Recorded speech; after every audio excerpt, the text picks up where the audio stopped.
We're going to begin with our Mincha and Marav service, and then we'll go into our Yom Hashoah commemoration.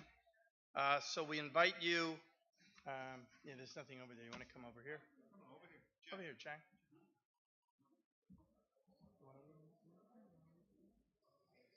We'll do full Mincha. We'll just do a Hefer Kedusha. Hefer Kedusha. Yeah. Okay. Page 1 in our Siddur. Page 1. אשרי יושבי ביתך, עוד ילוך הסלע, אשריהם שככה לו, אשריהם שנאי לו אבטילה, עוד דבירו מוהלמה.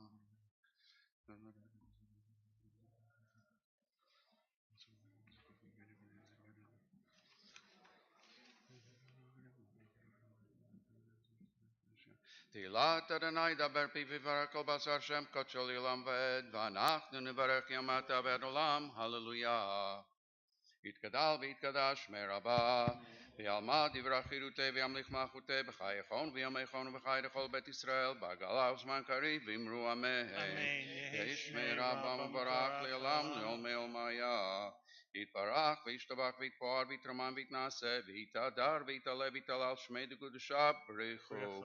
לעילה מכל ברכתה ושירתה תושבחתה ונחמתה דמי רבי עלמא ואמרו אמן. We rise and join together with Jack, pages 3 and 4, and continuing silently till the end of the Amidah.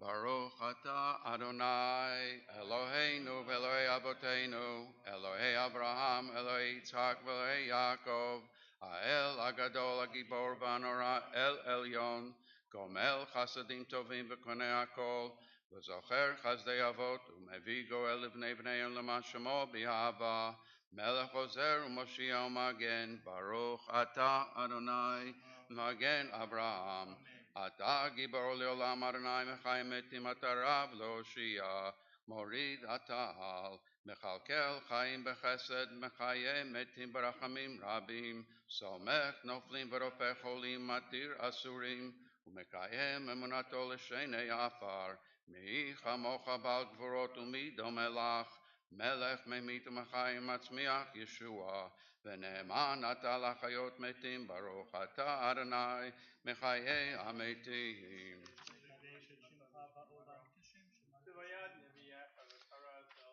נקדש את שמך בעולם כשם שמקדישים אותו בשמי מרום ככתוב על יד נביאך וקרא זה אל זה ויאמר קדוש קדוש קדוש אדוני צבאות מלך הארץ כבודו לעומתם ברוך יאמרו ברוך כבוד אדוני ממקומו ודברי קדשך כתוב לאמור ימלוך אדוני לעולם אלוהיך ציון לדור ודור הללויה לדור ודור נגיד גדלך ולנצח נצחים קדושתך נקדיש ושבחך אלוהינו מפינו לא ימוש לעולם ועד כי אל מלך גדול וקדוש אתה ברוך אתה אדוני האל הקדוש. We continue silently, pages 5 through 9.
pages 10 and 11.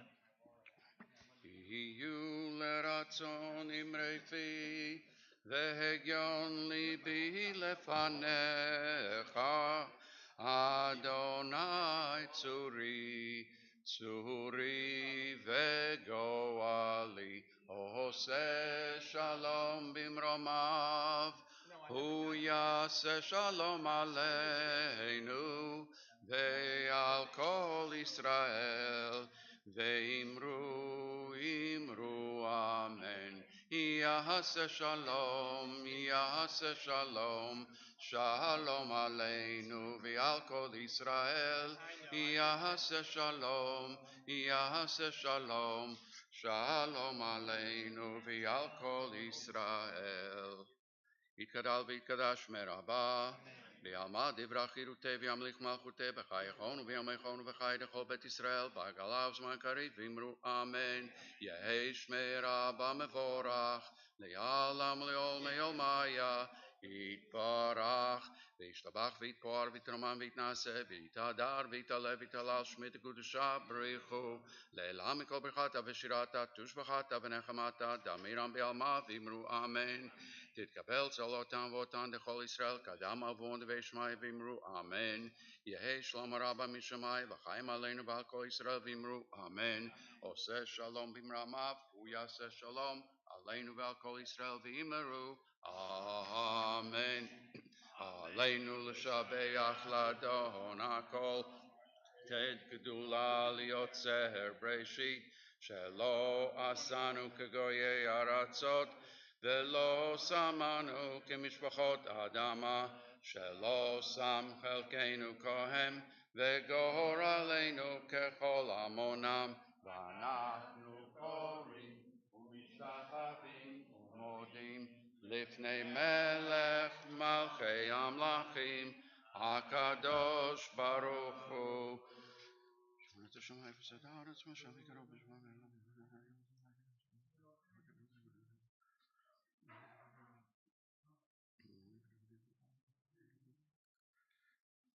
כי המלכות שלך לעולמי תמלך בכבוד, ככתוב בתורתך אדוני ימלוך לעולם ועד. ונאמר, והיה אדוני למלך על כל הארץ, ביום ההוא, ביום ההוא, יהיה אדוני אחד, ושמו, ושמו, ושמו אחד. Mourners Kaddish for Mincha, page 12. Those observing your site and those who are mourners, please remain standing. Yitgadal v'yitkadash shemei rabah, Amen. v'yalma divrach hirutei v'yamlich malchutei, v'chayechon u'v'yomechon u'v'chayei dechol beit Yisrael, v'agala u'v'zman kariv v'yimru amen. Yehei shmei rabah mevorach le'olam olmei olmaya.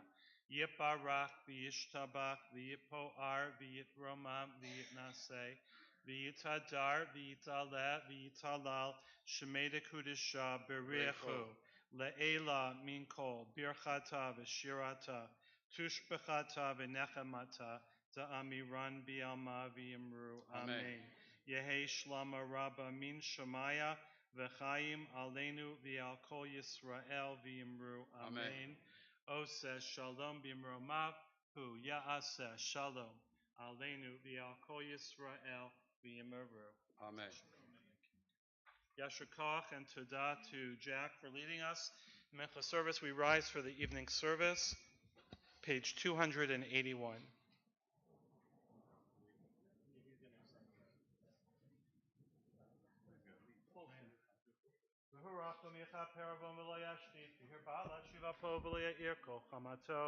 Adonai Hoshia HaMelech Ya'anenu B'yom Korenu Barechu et Adonai Hamvorach Baruch Adonai Hamvorach Le'olam Va'ed. You may be seated.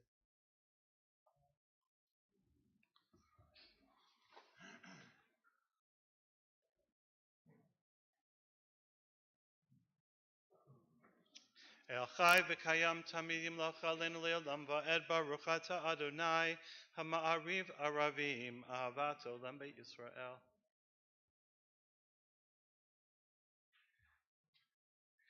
V'Ahavatecha Al Tasir Mimenu Le'olamim Baruch Ata Adonai Ohev Amo Yisrael. We join together in the Shema on 282. Shema Yisrael Adonai Eloheinu Adonai Echad.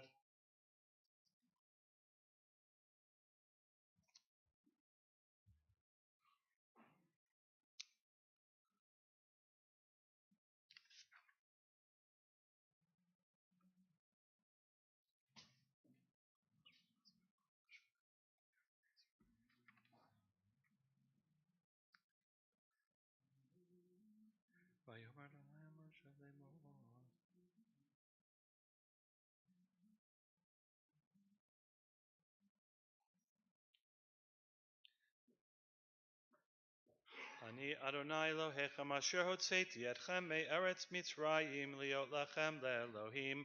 Ani Adonai Elohechem. Adonai Elohechem emet.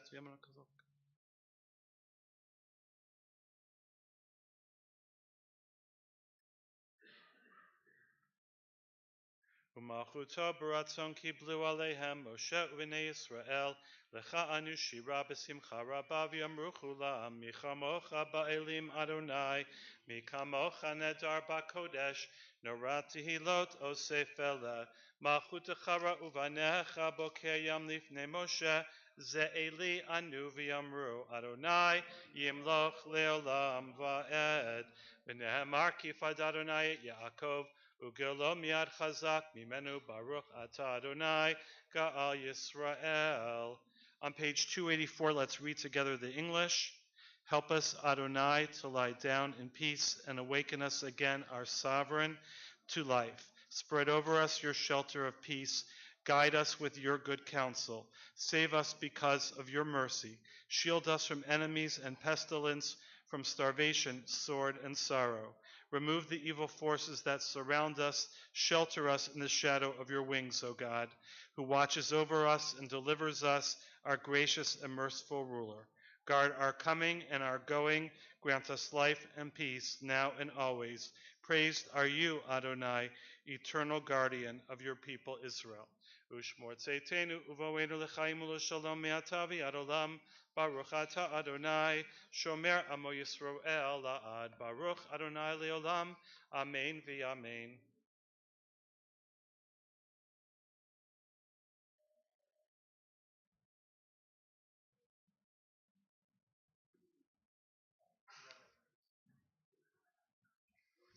Page 285 in the middle. Ki hamachut shakahi ulameatim loch bechavod. Ki in lanu melech ela ata baruch ata Adonai. Hamelech bichvodo tamid yimloch aleinu le'olam va'ed v'al kol ma'asav. Yikadal v'yikadash shemei rabbah. B'yamad yivrach yirutei v'yamlich malchutei. V'chayechon u'v'yomechon u'v'chayed chol beit Yisrael. Ba'agalav yizman kariv yimru. Amen. Yehi shmei Rabba mevorach le'olamo me'omaya. Yiparak v'yishtabach v'yitpoar v'yitramam v'yitnaseh. V'yitadar v'yitaleh v'yitalal shmei dekudesha berichu. Le'ela min kol birchata v'shirata. Tushbechata v'nechamata.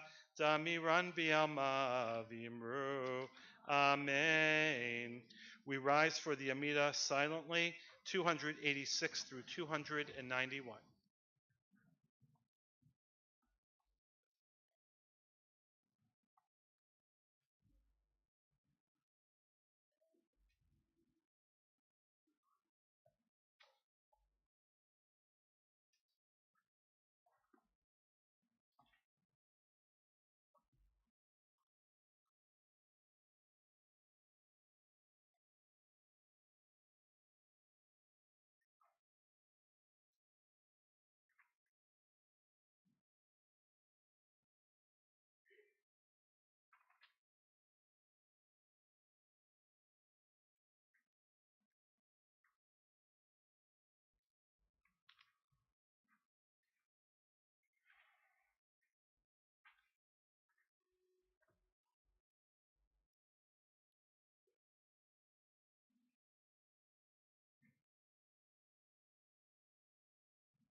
page 294 and then 297. Yikadav Yikadash Meraba Biamadivrach Yerute Viamlich Malchute Bechayechon Uviomechon Ubechayechol Beit Yisrael Bagalav Izman Kariv Yimru Amen.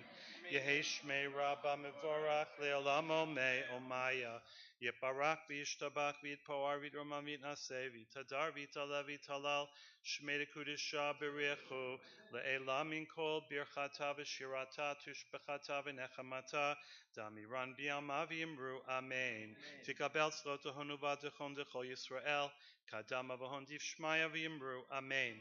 Yehi shlama rabba min shemaya v'chayim aleinu v'al kol Yisrael v'yimru amen. Oseh shalom b'mromav hu ya'aseh shalom aleinu v'al kol Yisrael v'yimru amen. Page 297. Aleinu l'shabeach ladon, la tekadula liotzer.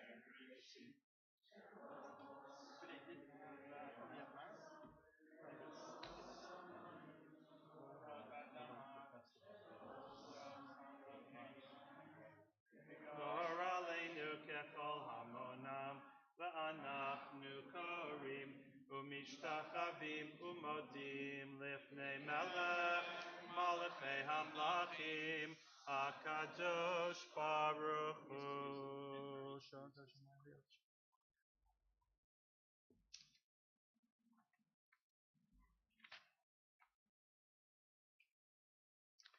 Kakatu b'toratech Adonai yimloch le'olam va'ed v'ne'emar v'haya Adonai le'melech al ha'aretz bayom hahu yeh Adonai yechad u'shemo.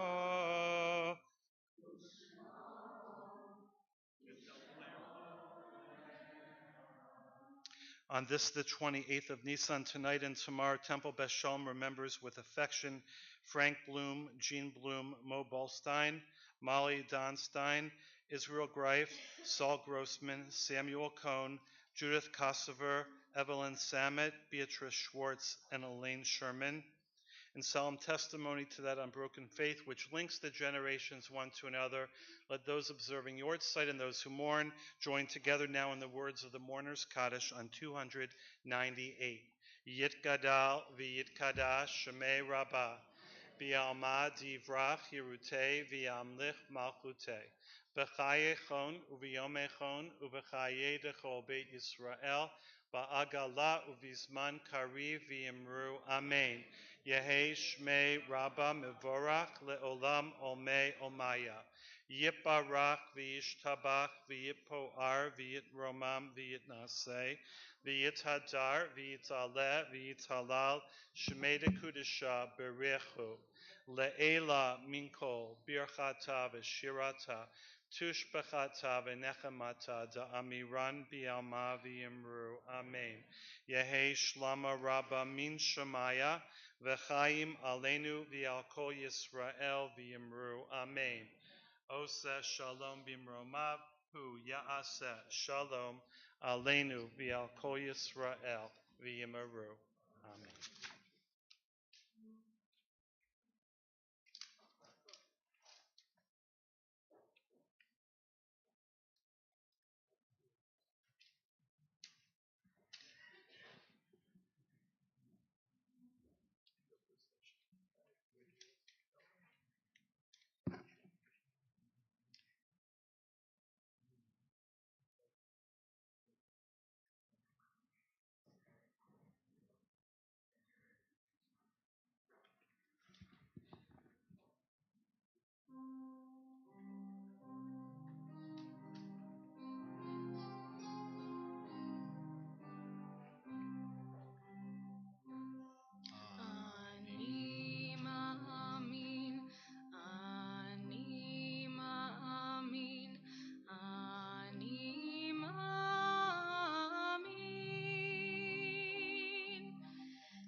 Welcome.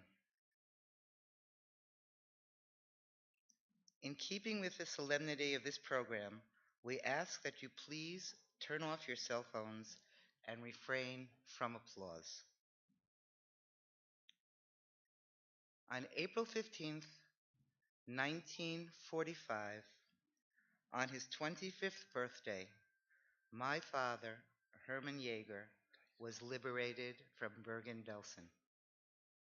On August 28th, 1984, just after his funeral, I learned that he had been married before the war and he had had 2 infant children. His wife and children were all murdered by the Nazis. The cousin that told me this did not know their names, and to this day I do not know their names. Those who perished and whose names were known and were relatives of members of our congregation, we acknowledge on this scroll of remembrance before you. But of the 6 million who perished, there were millions of infants, children, teenagers, parents, grandparents, who left no one alive that knew their names. Every year on Yom HaShoah, we gather together to attest to the fact that they indeed did live. That they, no matter even if no one knows or remembers their names, did exist. 6 million perished. Based on actuarial statistics, had the 6 million not perished, the current population of world Jewry would be hovering at about 41 million. Instead, the current estimate of the world's Jewish population is about 13 million. About 25 million nameless children were never born. Musicians, doctors, scientists, philosophers never were. There are those who say it never happened. The 6 million never existed. They were never exterminated, but we know the truth. And we are here to attest to that truth, to tell the stories, meet the survivors. We are here to honor the dead and those that survived, and we are here to retain hope for the future. Though the years march forward and the memories fade, we must always continue to unite to ensure that this story is never rewritten. Tonight's telling will attest to the fact that even in the darkest of times, there is always light. And we will learn about a place where the light shone regardless of the dangers. We will hear the story that underlines the hope for all the future of mankind.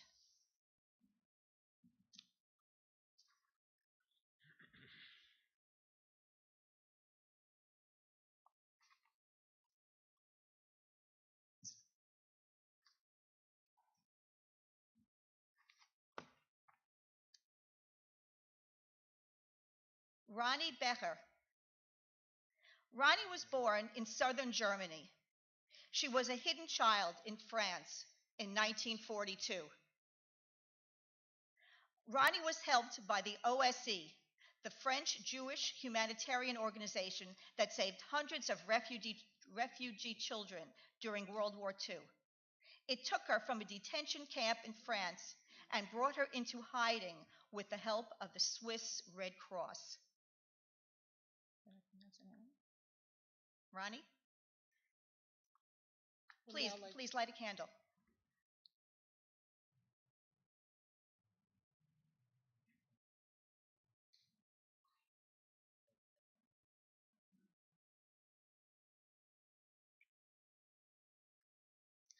Mrs. Sally Birnbaum is from Tuningrad, Poland. She was one of the passengers on the second ship to leave Germany for the United States in 1946.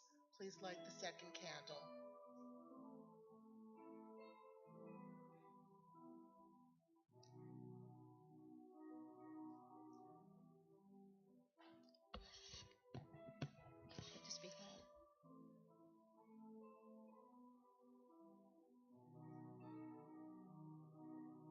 Mrs. Eva Farber was from Warsaw, Poland.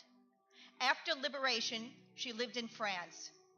In 1948, she and her husband moved to Costa Rica. In 1992, Mrs. Farber emigrated to the U.S. Mrs. Farber.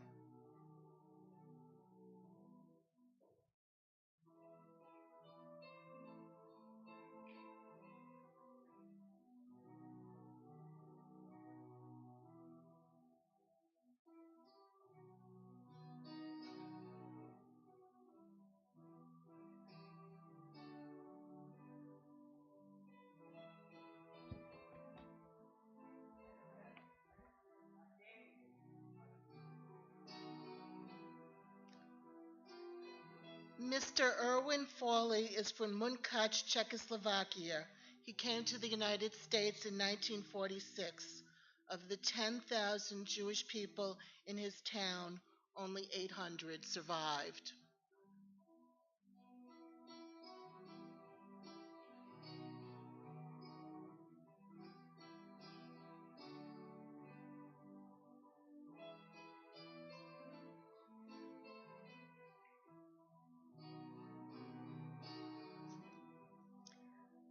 Maurice Gunsberger was born in Paris, France.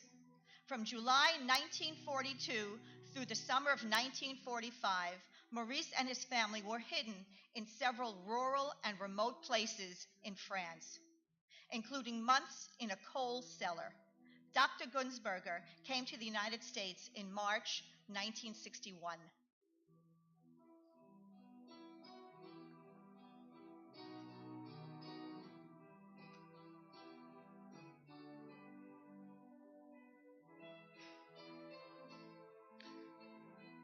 Moshe Hoffman was born in Warsaw and left in a church by his mother, he assumes. He was then placed in an orphanage. After the liberation, Moshe was taken out of the orphanage by a Jewish woman and brought to Israel in 1948. Till this day, he doesn't know his real name or any details about his family. Mrs. Jean Meisner is from Toluszkow, Poland. She arrived in the U.S. in 1946 on the first ship out of Germany.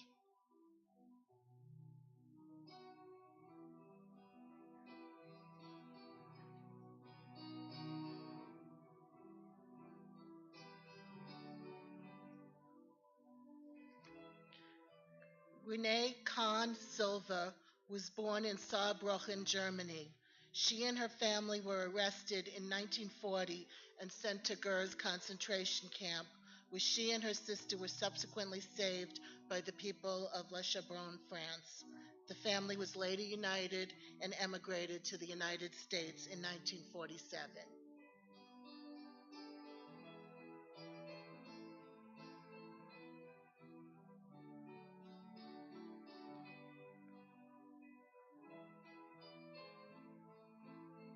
Mr. Ronald Unger is from the town of Turnau in Poland.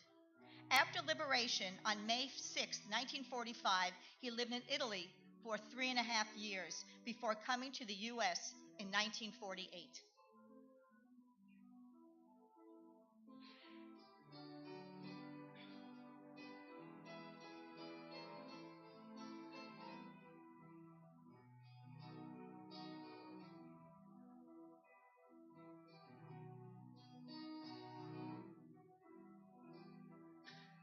Mrs.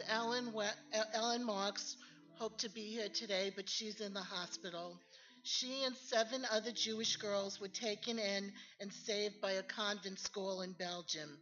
Mrs. Marks is from Dusseldorf, Germany, and came to the United States on September 3rd, 1945. Ellen's family will light a candle for her mother in honor of their mother as we wish her a speedy recovery.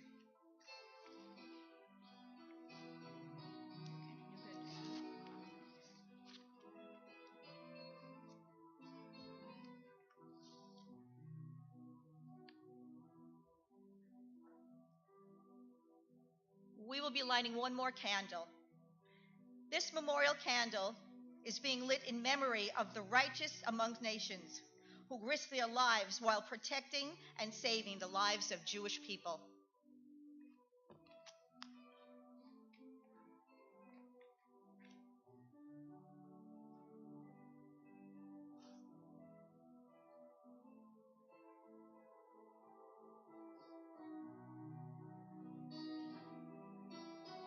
Pitching brennt a fire und in Stub is es. Und der Rebellen kleine Kinder nach dem Aleph Bes. Und der Rebellen kleine Kinder nach dem Aleph Bes. Zetsche Kinderlach, gedenkche Teiere, was ihr lernt o. Sagt noch einmal und sage noch einmal, kommet alle vor. Sagt noch einmal und sage noch einmal, kommet alle vor.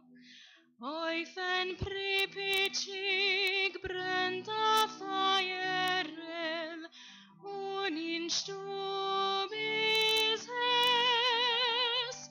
Und der Rebellen kleine Kinder nach dem Aleph Bes. Und der Rebellen kleine Kinder nach dem Aleph Bes.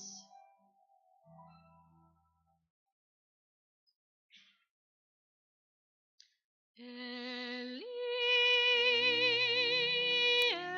Eli, שלא ייגמר לעולם. החול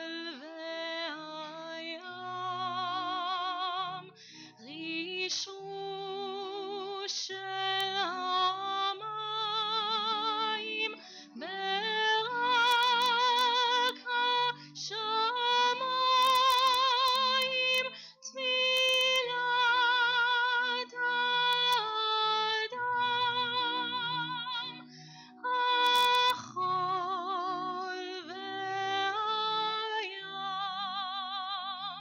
רישרו של המים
please rise as we recite a memorial prayer for all those who perished in the Shoah.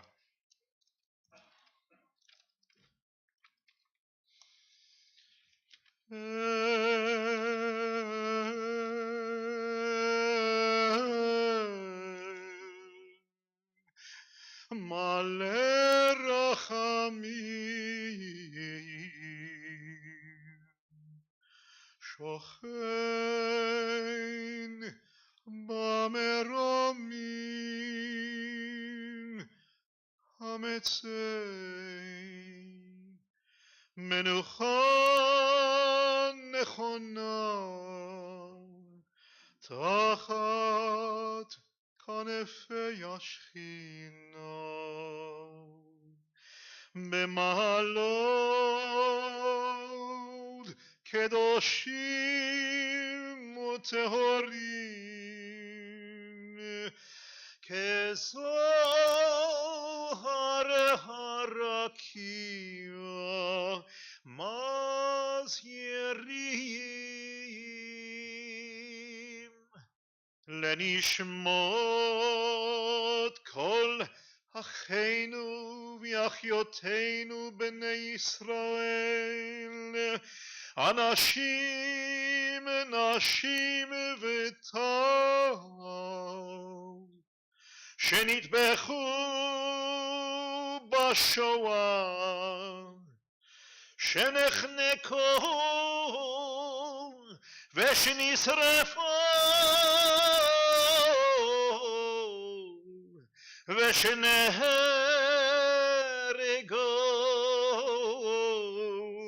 שמסרו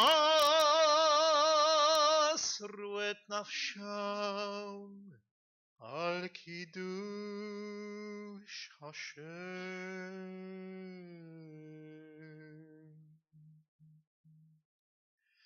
בגן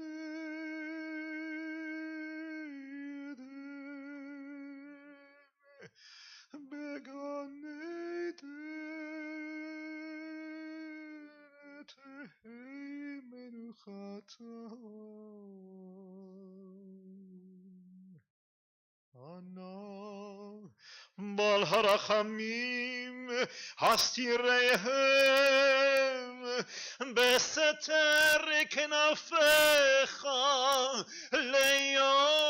לעולמים, וצרור בצרור החיים את נשמותיהם.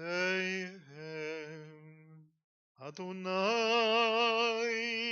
הוא נחלתם וינוחו בשלום על משכבותיהם, ונאמר אמן.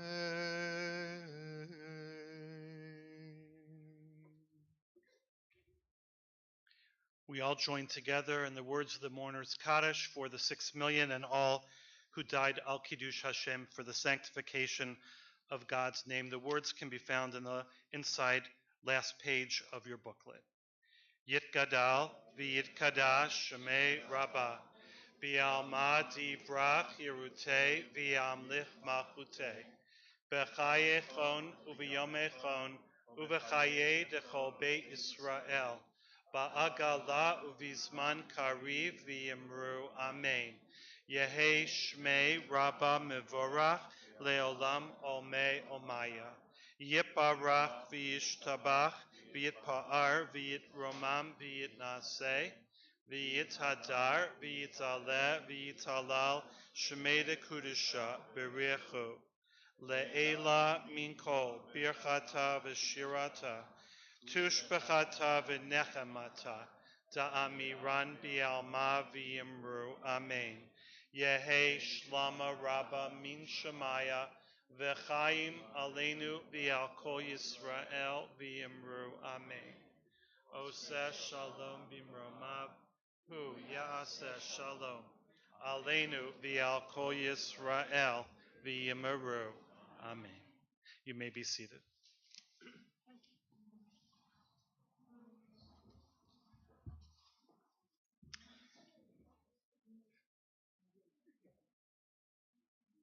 Never again.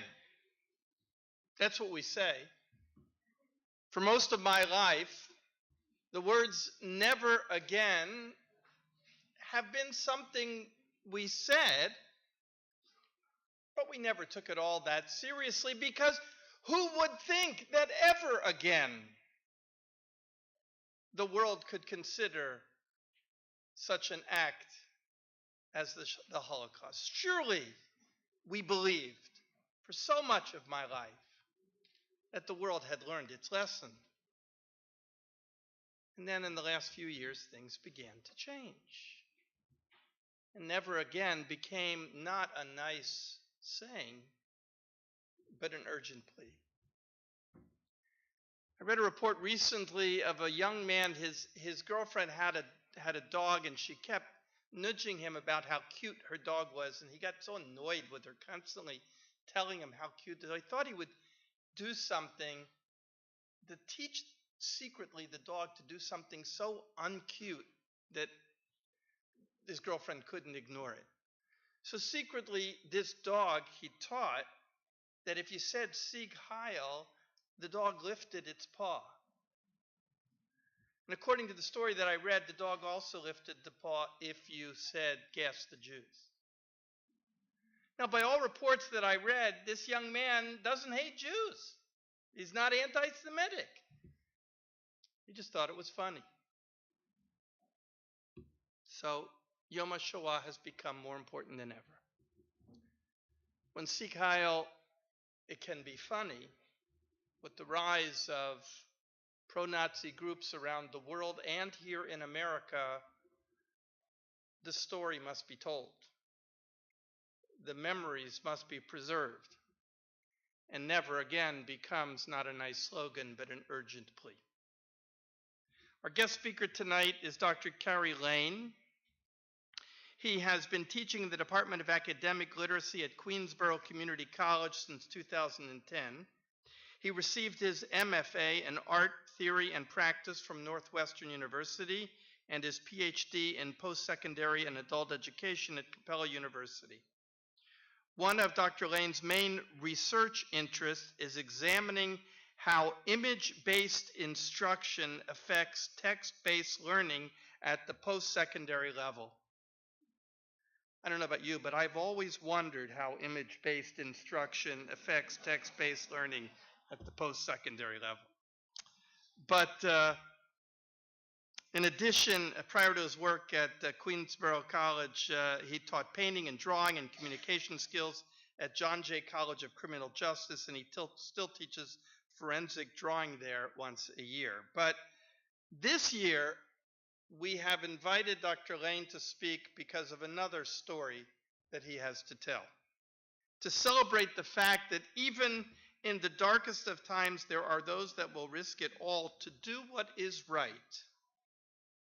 We're honored to welcome him as the visiting curator of the Harriet and Kenneth Kupferberg Holocaust Center exhibit that is entitled Conspiracy of Goodness: How French Protestants Rescued Thousands of Jews During the Second World War. He will share the riveting story of how an isolated Huguenot community in the Haute-Loire Valley saved 3,500 Jews from Nazi Germany and the soldiers of Vichy France.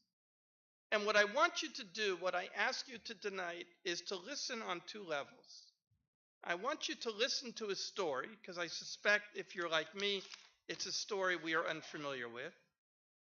But I also want you to listen to the person telling the story, and to realize that nowadays these are the things that are happening by a group of people who are desperate to make sure that the story is preserved and that it is not forgotten.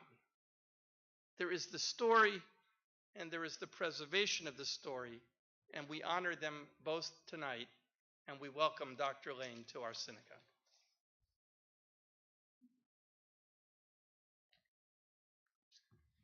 Good evening, everybody. First of all, thank you, Rabbi Lucas and Rabbi Krabel, for your lovely introduction, and to Wendy Yeager-Hyman and to Raj Landsman for your lovely invitation tonight. I'm proud to join Temple Beth Shalom on this very solemn and important evening. Um, and I'm especially proud to join the survivors who are with us tonight to help ensure that we always remember. What it says in the program and what Rabbi Lucas mentioned. Yes, I'm an artist, I'm a curator, I'm an English professor at Queensborough Community College, but more than any of these things, I'm an educator, I'm a teacher. And over the years, the most meaningful work I have done has been incorporating the Holocaust into my teaching.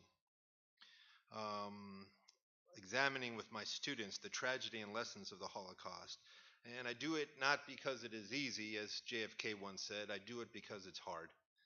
And it forces my students to reflect and to examine both the worst parts of humanity and, as we'll see tonight, actually some of the best parts of humanity as well. So they can also reflect on their own biases and fears and adversities, and for some, their own exposure to war and hunger and racism and poverty in ways other content can't. Is it difficult? Yes, but it is important. And the lessons, if executed well, last forever. I should note, this is a picture. I brought images. Image-based learning is my thing.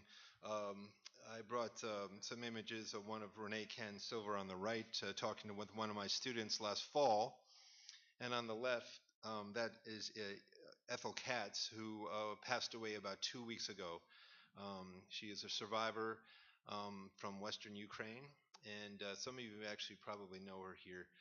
We lost her 2 weeks ago, but she was very dedicated in coming to the Holocaust Center and working with my students and sharing her story.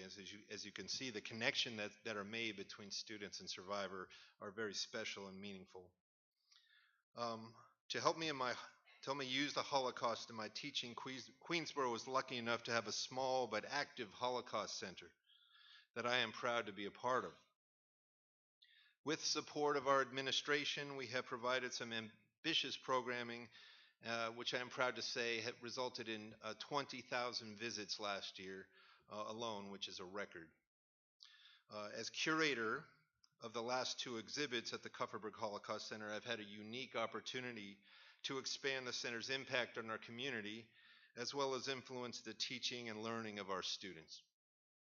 Many of whom, as you know, have little or no academic exposure to the Holocaust or other genocides that are happening around the globe now, for that matter. The current exhibit, which is on view through August of this year, is titled Conspiracy of Goodness: How French Protestants Rescued Thousands of Jews During World War II. It examines one of the most incredible and lesser-known stories of the Holocaust, the story of the largest act of communal righteousness during the war. So tonight on Yom HaShoah, and in a geopolitical climate that is in desperate need of moral leadership, this story of extreme courage and morality and humanism couldn't be more relevant and inspiring. Before I describe this incredible story, as well as its lessons and legacies, I would like to quickly acknowledge the United States Holocaust Memorial Museum, Yad Vashem, the Le Chambon Museum, or the Lieu de Mémoire, and the Magda and Andre Truckmay papers at Swarthmore Peace Collection for their abundant help and historical resources used for this exhibit and in my remarks this evening. During World War II, in the remote mountainous French village of Le Chambon-sur-Lignon, several thousand devout Protestants of the town and surrounding towns chose to risk their lives in order to shelter and protect several thousand Jews. These humble Christians housed the refugees in their homes and on their farms, fed them despite wartime rations, educated them side by side with children of the village, and protected them as if they were family. Despite the risks, if caught, was imprisonment or death, these French Protestants took action without hesitation, without prejudice, and without pride. In fact, the villagers of Le Chambon say to this day that if called upon, that they would do it again. So in the process of curating this exhibit, I kept thinking about how and why something of this magnitude and metal happened. What is the nexus of such an incredibly moral, humanistic, courageous, and communal effort? To put this in context, imagine the entire town of Roslyn coming together to shelter Christians or Muslims, if God forbid it was called upon. At the risk of death, if caught, would you hesitate? Perhaps the courage of these rural French townspeople displayed when saving so many Jews can be explained by French Protestants' own history of persecution. Between the 16th and 18th centuries, the Huguenots were cruelly oppressed by French Catholics. They were subject to forced labor, imprisoned on ships, had their churches destroyed, forced to convert to Catholicism, and became refugees themselves, fleeing their homes and communities.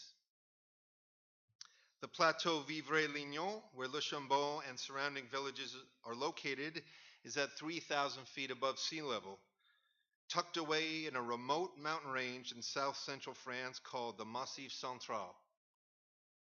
With its clean air and volcanic soil, it became one place of refuge for the persecuted Protestants, and that's where these Christians started over, with self-sufficiency, setting up new churches, homes, and farms. In the decades leading up to World War II, the plateau served as a vacation and retreat destination for those seeking a respite from the capitalism and industrialization of the big cities like Paris. One of the main catalysts for this community-wide action was the determination of their resolute leader, a pastor by the name of André Trocmé. In an interview conducted for this exhibit, Pastor Truckmay's daughter, Nellie Truckmay Hewitt, who is the little girl on the right of this image, and who is now 93 years old, living in Minnesota, described her father as a dutiful man who grew up in a strict Calvinist family, who knew his Bible, and whose legacy of pacifism and spiritual resistance began as a conscientious objector during World War I. Finding acceptance and employment was not an easy thing for Truckmay at the beginning of his career. After his graduation from the Union Theological Seminary in Upper Manhattan, Truckmay was a bit too exotic to lead their congregations. He was avant-garde. He was a progressive Calvinist who studied theology in New York and married an Italian woman. And so he was overlooked by more prominent conservative Protestant churches near Paris. But, as fate would have it, there was an opening in a small 400-year-old church in the mountains, the Huguenot outpost of Le Chambon-sur-Lignon. And in 1934, the congregation welcomed its new 33-year-old pacifist pastor, André Trocmé. Here in Le Chambon, Pastor Trocmé was able to spread his wings and become the catalyst, founder of a school, community organizer, moral guide, and determined spiritual leader at the core of this incredible story of communal righteousness. Trocmé understood his people's history of oppression. He recognized the humanistic elements of Calvinist theology. He saw the horrors of World War I and knew in his soul that war was an abomination. Pastor Trocmé was the right person in the right place at the right time and knew that this was the right thing to do. He had the spiritual mettle to lead this community and neighboring communities in this effort, and with townspeople, his fellow townspeople, whose willingness to help was already inside them and was brought out by him. In the exhibit, we interviewed a scholar of the righteous. His name is Dr. Mordecai Paldiel. and he's pictured here during his interview with me for the exhibit. He stated that the main variable that transforms simple empathy, that is feeling somebody else's pain, and turns it into righteousness is action. So when World War II broke out, Truckmay and his fellow Huguenots, who for centuries faced their own persecution, decided to step up as a community and take action. Truckmay urged his congregation to reject violence and instead fight atrocity with what he termed the weapons of the Spirit. This set forth the action of communal righteousness, the towns surrounding Le Chambon, who began sheltering Jews and some Spanish Civil War refugees as well, at a nearly 1-to-1 ratio. So the approximate count was for about 3,000 Jews were saved by approximately 3,000 Protestants. It was about a 1-to-1 ratio in the town and surrounding villages. Of course, Pastor Truckmay had many deputies in this effort. It's a well-organized effort. It has to be to rescue so many people. Part of this conspiracy of good was his assistant pastor, Edward Theis, pictured here on the right, and the head of the school, Roger Darcy-Sac. He also had the support of his congregation, the town, and surrounding villages. There were also service organizations such as OSE and the CIMAD and the Swiss Red Cross, who were in communication with Truckmay and provided help to refugees arriving and leaving Le Chambon during the war. Individuals like Madeleine Dreyfus from OSE, who helped place children from internment camps such as Gurs into shelter homes in Le Chambon, including 11-year-old Renee Can-Silver and her 9-year-old sister Edith, whom Dreyfus personally escorted from Lyon to 2 separate farms in Le Chambon. There was Auguste and Friedel Bonny of the Swiss Red Cross, who also helped find shelter in Le Chambon to Jewish and Spanish refugees in internment camps in southern France, and often helped refugees escape into Switzerland towards the end of the war. There was Oskar Ostrovsky. One more. So these are pictures of some of the conspirators. Yeah. This is Oskar Ostrovsky. I called him the Jewish bad boy of Le Chambon because he worked in the mimeograph and duplication business before the war and used his skills to make hundreds of false identification cards for refugees in the town. Like those Honey Liebman used and Renee Can-Silver parents used, he used to hide the false IDs in beehives, the beehives that did not have bees, because he figured that the Nazis would never search in an active beehive for these false IDs. There were also, in this effort, there were also unlikely allies such as the Catholic Cardinal Saliège, who bravely and publicly denounced the roundup of Jews during the war, as well as John D. Rockefeller II, whom Truckmay had met while he was a student in New York, and whom he listed as a reference when volunteering for the American Red Cross in 1940. The American Quakers, who Truckmay had admired for their tireless efforts helping human suffering, and with whom he helped refugees in the internment camps of southern France. Daily life on the plateau in Le Chambon during the war consisted of Jewish refugees quietly and humbly integrating into daily life. They went to school with villagers, lived in shelter houses, large and small, played in the snow, and did chores in the houses and farms where they were protected. Villagers seldom asked where someone was from or whether they were Jewish. In fact, Pastor Truckmay never liked for Jews to come to church, not because he was ashamed about having them to worship, but because he was insistent that church members not try to convert any Jewish refugees to Christianity. Instead, they recognized Jewish visitors as their fellow people of God, and often to refer to Jews in a loving code as, quote, Old Testaments. Old Testaments. One needs to keep in mind, of course, that despite the relative safety of the plateau, there was also danger and anxiety. This was unoccupied Vichy France.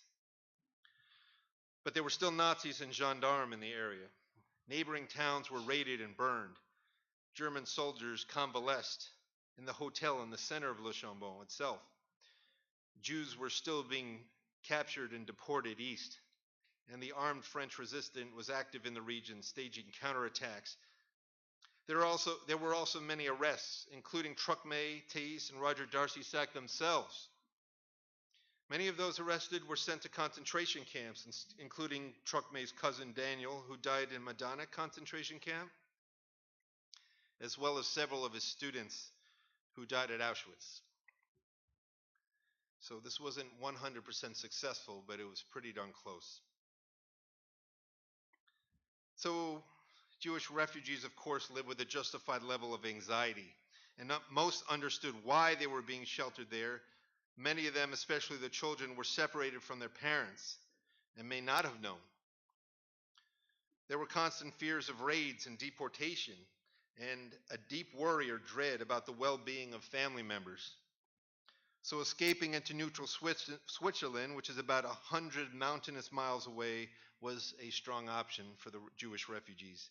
And many Jews who made the treacherous journey with false ID and whatever belongings they had, they went ahead and did it. Amidst this act of communal heroism was humility. So for years after the war, the Chambonnais, as they're called, the very humble people who were simply helping their neighbors in need, resisted formal recognition, and they resisted the prestigious recognition by Yad Vashem as righteous among the nations. And until recently, they were even hesitant to have a small museum in the town, archiving what happened. That museum opened 2 years ago.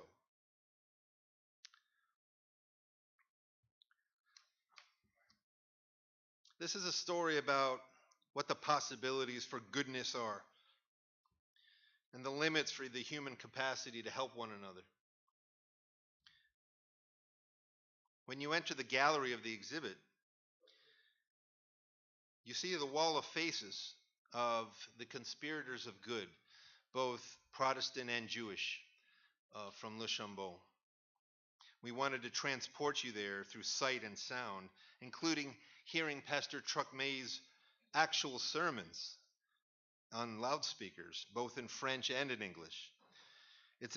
Pastor Truckmay has a deep and resolute voice that reflects the conviction and determination of this very special effort.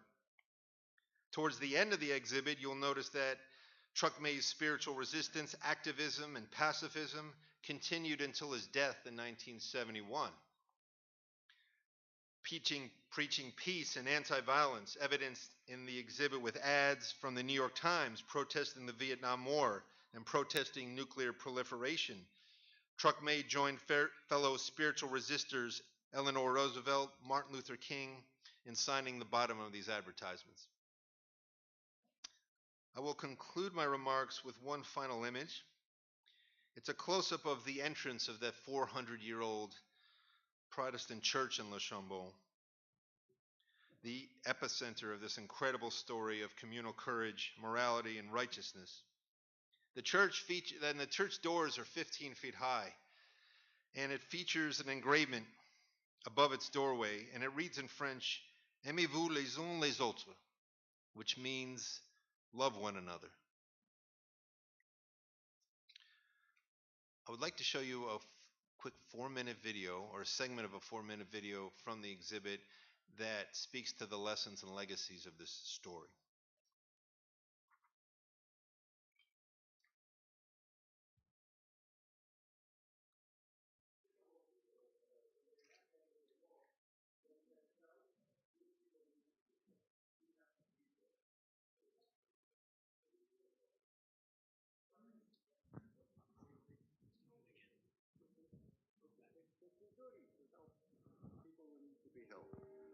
It's very hard to understand how basically one man and some of the people working with him could have galvanized an entire region.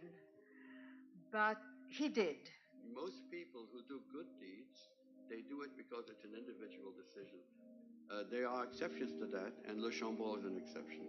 So that encourages me, and that inspires me to think that there is a human quality called goodness, which comes to the fore and is there and is part of human nature.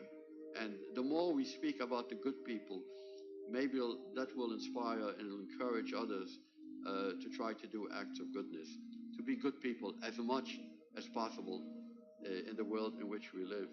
No, I think we were the luckiest of people. Yeah.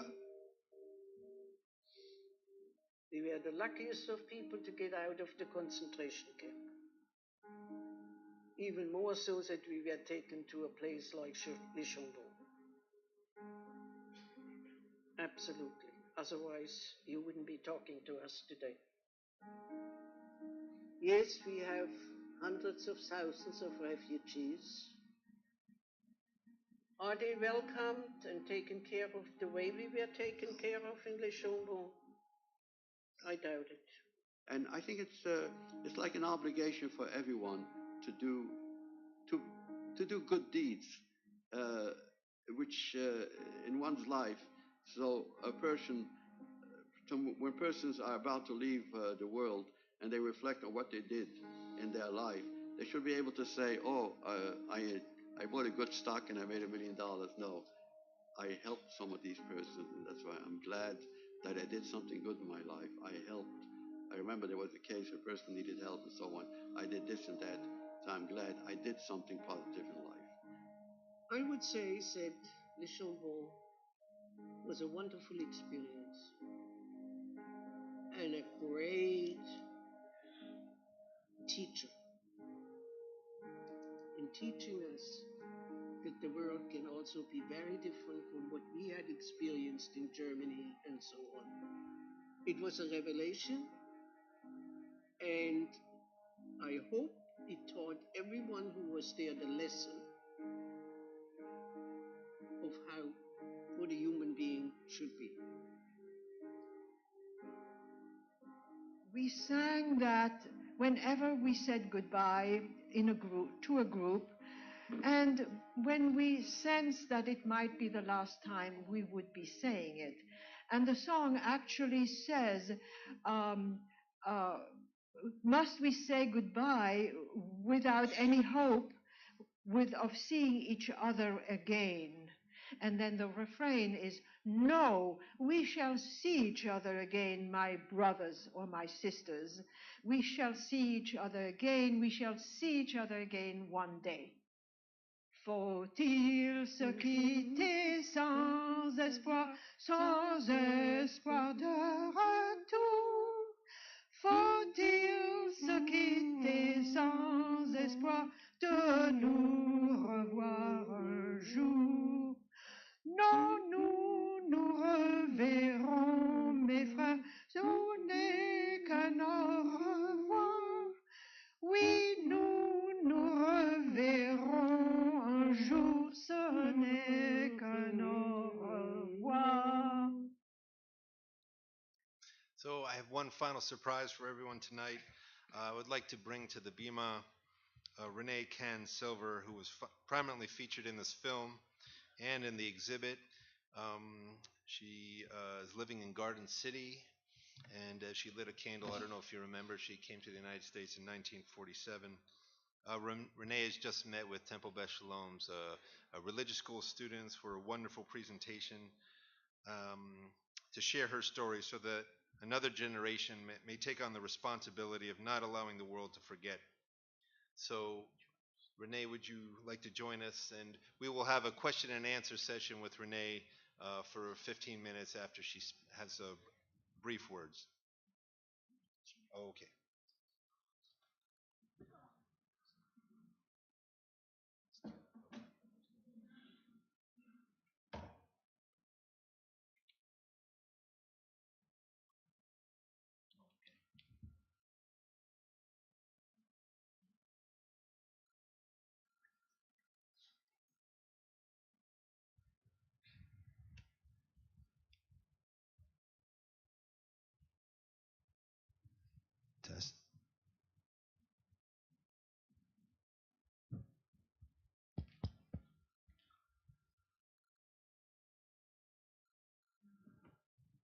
We're going to have a microphone right in the center. If you'd like to ask a question, you're welcome to come to use it.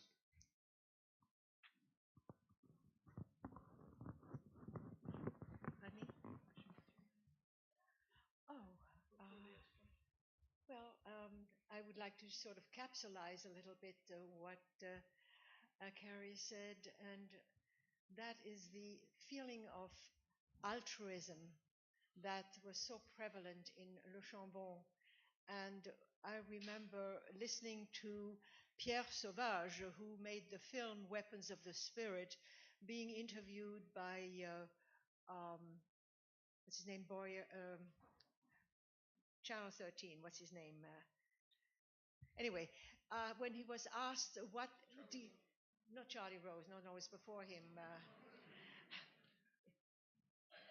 Anyway, he put it, Bill Moyer. Pierre Sauvage put it in a capsule, and he said, "People who agonize don't act. People who act don't agonize." And that was what happened in Le Chambon. They didn't think, should we do this, should we not do this, is this dangerous or not? It was for them the only thing to do. It was the right thing to do. And as Carrie said, it was their religion. And not only did they not try to convert Jewish children, but there is one story where one Jewish boy wanted to be converted. And Pastor Trocme said to him, no, you already have the best religion. And the respect for Judaism and for the fact that they used the Older Testament a lot. And very often, as Carrie said, a code word was, for instance, not "I have two new Jewish boys coming needing a home." It says, "I have two Old Testaments coming by." And once they were told that they were Jewish children, the people would say, "Well, why didn't you say so right away?" Because sometimes, it was hard for them to take on more people to feed and take care of. But if they were Jewish, of course, we need to take care of them.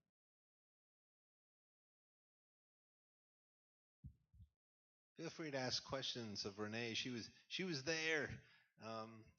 Maybe I can ask the first question. So when you first arrived to Le Chambon, why don't you describe, you were basically inserted into a new family. Why don't you describe the differences in the language barrier or the food or your general feeling when you were put in your shelter home?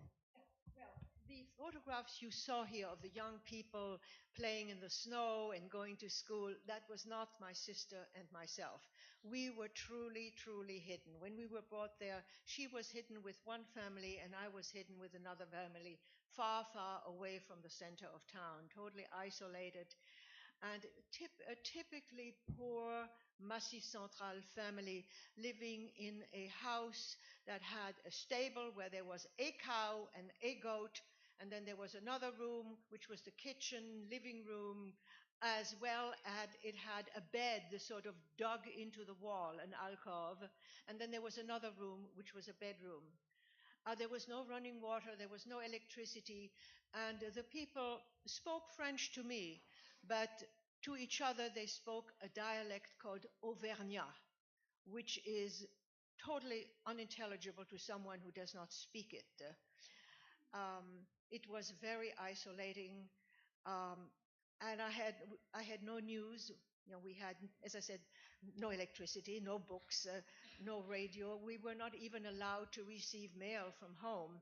The only information I got was when Monsieur Fournier, the man of the house where I was staying, would go into town and come back with some of the news, some of which was pretty alarming at times.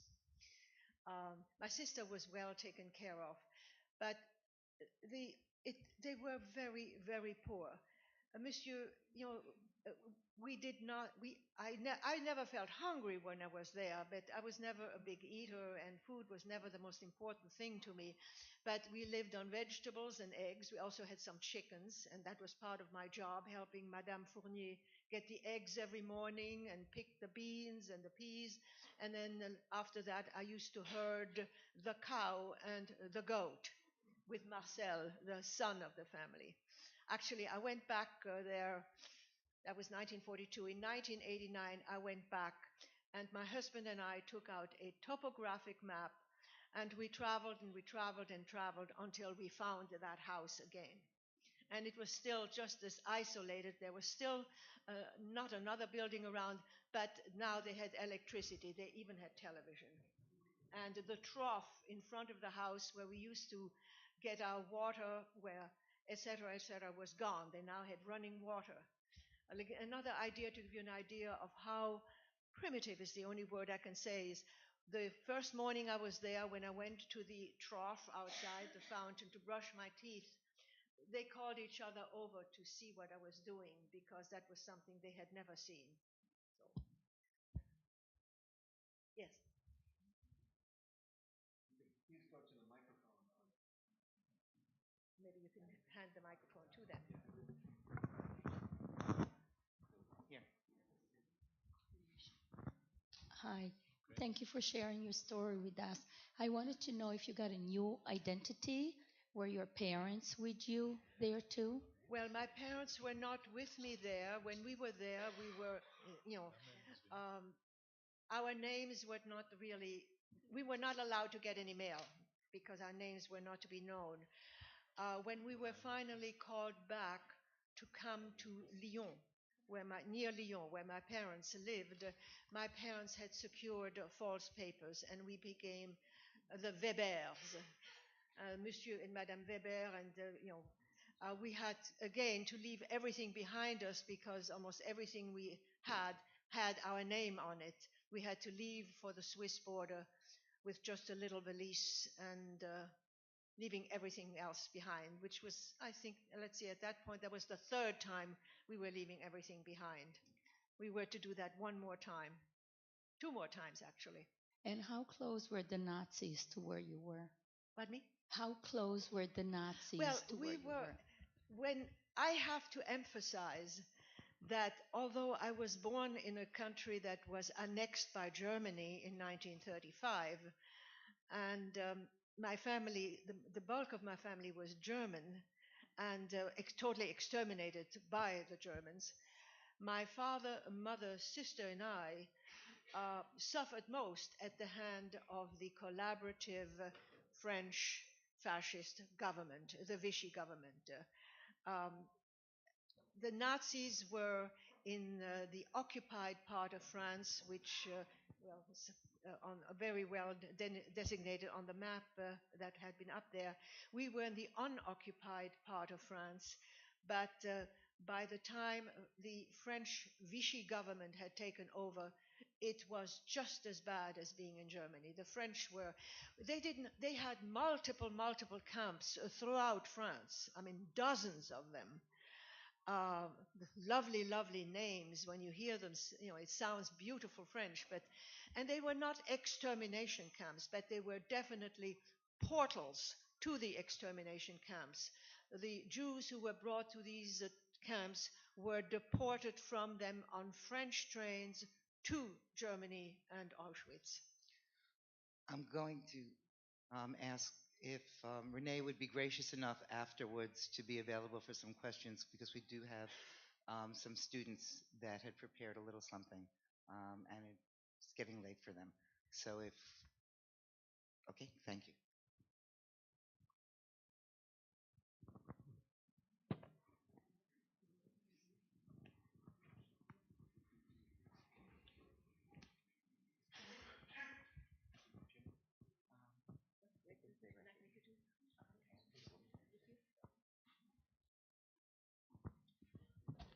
Our 7th graders through 12th graders had the opportunity to take part in a program called Adopt a Survivor.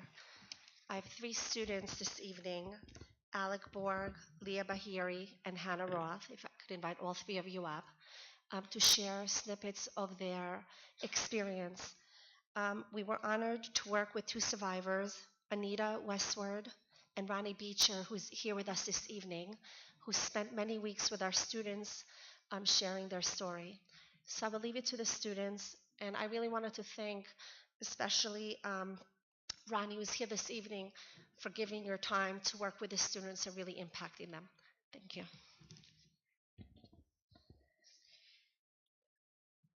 I had the privilege to participate in Irving Roth's program Adopt a Survivor. This program allows students to meet Holocaust survivors and learn their stories. Although through the details of their stories we were able to feel how their lives were changed forever by the Holocaust. Soon the Holocaust survivors will no longer be here to tell their stories. We are the last generation who will hear their stories first person and be able to hear the tremor in their voices and see the look in their eyes when they tell them. Keeping their stories alive and passing them along is critical to making sure this type of horror is never allowed to happen to anyone ever again. I was entrusted with a piece of history. I will now carry a person's story forward when they are no longer here to tell it to others. Growing up, I always heard stories from my family about my great-grandfather and my great-uncle, both of whom were Holocaust survivors. I never had a chance to meet them because they passed before I was born. This program was not just about hearing stories, it was meeting the people directly affected by the Holocaust and seeing how their experiences shaped who they were and how they lived. I'm entrusted with these details to carry forward to others. Many of the survivors we met were children at the time of the Holocaust, around the same age I am now. Hearing their first-hand accounts about what the world was like for them when they were my age was almost incomprehensible to me. The things I have always taken for granted, my own safety, the safety of my family, and the concepts of justice and equality were all called into question. If it could happen to them, could it happen to me? The very idea is simultaneously terrifying and energizing. I am scared that it could happen to me, but inspired to pass along their stories so their struggle is never forgotten. In making sure the Holocaust survivors are always remembered, I do my part in making sure it never happens again. I'm entrusted with the details of their lives and will carry that forward forever. Good evening, everyone. My name is Leah Bahiri, and I'm a 12th grader at Roslyn High School, and I've been a participant in the Temple's High School Machon program since the 8th grade. These past few weeks have been some of the most meaningful weeks I have had throughout my time in Machon. During these past few weeks, I've had the honor to listen to the story of a Holocaust survivor, Anita Westward. Throughout our sessions with her, we learned and absorbed her story as our own, asking her questions, trying to understand what she went through, but also getting to know her as a person. In our sessions, not only did I learn about her years during the war, which included going on the kinder transport and living with a woman who was a complete stranger in a new country with a new language, but I also learned about what her life is like now. At 95, Anita continues to do volunteer work. She always needs to feel that her life has purpose and that she's helping others. Anita is a woman full of life, happiness, appreciation for her family. She fills others with her smiles and laughter. Getting to know Anita was a rich experience beyond learning through a textbook. I feel like I was touching a part of my people's roots, their story, and my heritage. This experience will be one that I will carry with me in the future to never forget what happened, but also to never forget the wonderful people who survived and are living their lives to the fullest. I would like to thank Anita Westward and the Temple Beth Shalom for giving me the opportunity to take part in this wonderful program. Sheniskol v'lo nishkach. I have heard many stories about the Holocaust, but hearing and learning was elevated for me as I participated in the Adopt a Survivor program. Through the program, I was able to listen, learn, feel, and establish a connection with someone who lived through the Shoah. Through the details of Ronnie Beecher's life story, I was able to engage and learn at a different level. Several TBS students, ranging from grades 7 to 12, listen to the unimaginable situations that Ronnie faced at such a young age. Many of these details still contain valuable lessons that pertain to our lives today. One of the most important lessons I learned from Ronnie's story was that in terrible times, there are still good people in the world. Ronnie and her family would not have been able to survive, let alone see each other again, without the kindness of people that helped her stay in hiding and sometimes move from place to place. Ronnie Beecher is a very special woman with a miraculous story. We are all grateful for her time, energy, and feel honored that she entrusted her story to us. I will forever carry her story forward in history. I thank Ronnie for joining us in this commemoration as we, the students, dedicate our butterfly exhibit, The Courage to Soar, to her as well as the other survivor, Anita. This exhibit will be displayed on TBS walls in Anita's and Ronnie's honor.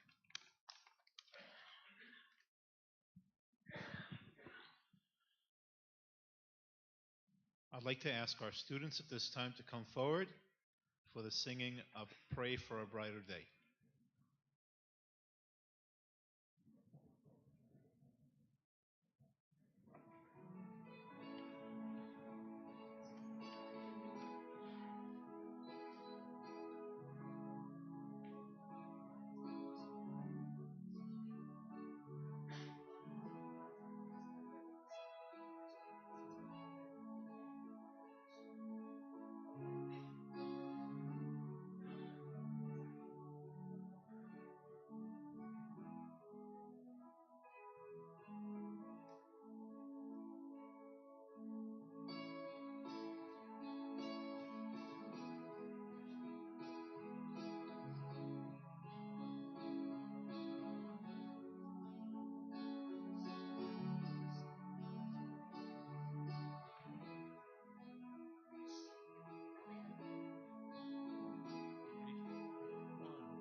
Give us the wisdom to make this world a better place for young and old, where every person can just be free and be good friends like you and me. Give us an answer to our request. Help us become our very best. And so we promise to lend a hand, to mend a heart, do all we can. Oh God, we're asking you today, give us a sign, show us the way, and when tomorrow comes, we'll pray for a brighter day. Oh God, we're asking you today, give us a sign, show us the way, and when tomorrow comes, we'll pray for a brighter day.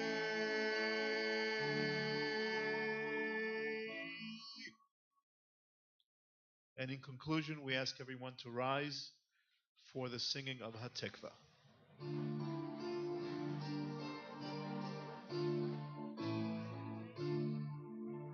Kolot balevam benima nefesh Yehudi omiyah ate mizrach kadima aile Zion Sophia or Lord Tikvatenu Atikva bar Shnot Arbaim Liyotam Chofshi Be'artzenu Eretz Zion Yerushalayim Liyotam Chofshi Be'artzenu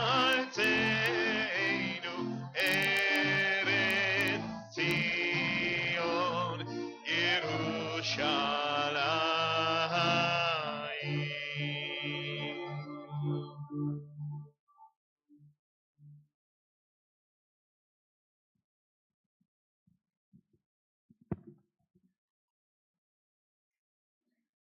you all for coming to commemorate another Yom HaShoah with us and for remembering those that have departed.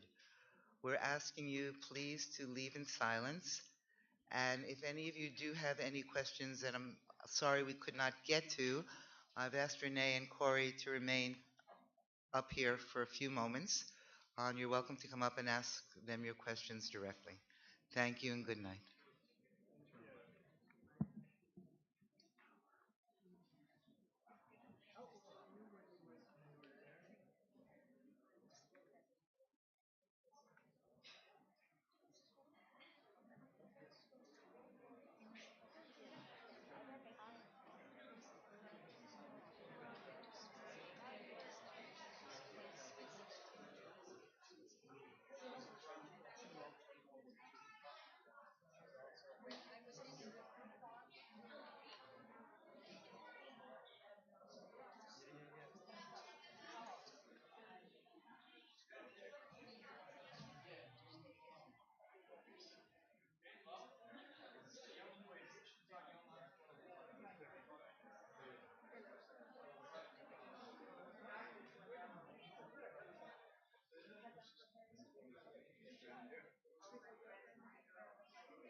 Very interesting phenomenon.